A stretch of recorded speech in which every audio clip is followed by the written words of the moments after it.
Air Force One landed at Denver International Airport in Denver, Colorado on Tuesday, September the 14th, 2021. Dallas. Every pilot needs to be in tune with the weather conditions along their flight path, as severe weather and aviation don't mix. But what if your plane is carrying the President of the United States? The U.S. Air Force has trained meteorologists stationed at American bases across the globe to help with military flight operations, part of 8 Operational Weather Squadrons. The forecasters that support Air Force One have a higher security clearance than the traditional forecasters, Romero said. So it becomes a need-to-know situation about the wheels up, down and timelines. But luckily, they're given the President's schedule well in advance, giving us ample time to provide weather support from takeoff to destination and all aviation hazards en route, Romero said. The briefings contain all that you'd expect pilots would need to know about the weather, such as cloud cover, wind and storms along the way. But the Air Force briefings go beyond the basics, including when Air Force One is taking flight, such as avoiding levels in the atmosphere where the air might be clear but close to saturation. One of the unique things about Air Force weather briefings, in general, is the significance of contrail forecasting, Romero said.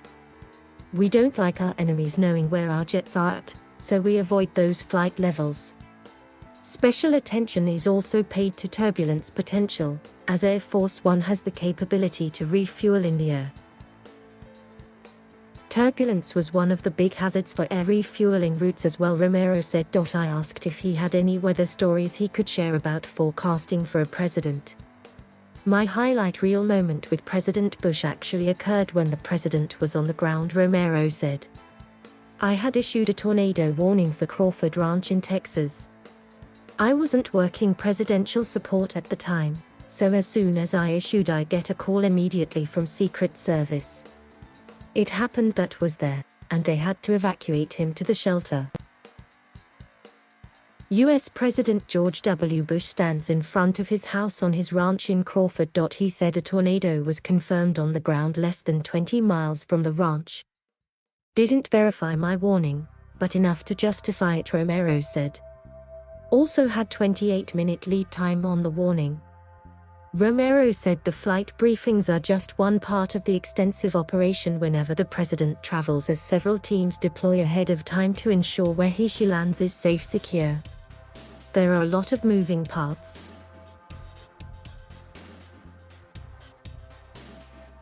Thank you for watching. Please subscribe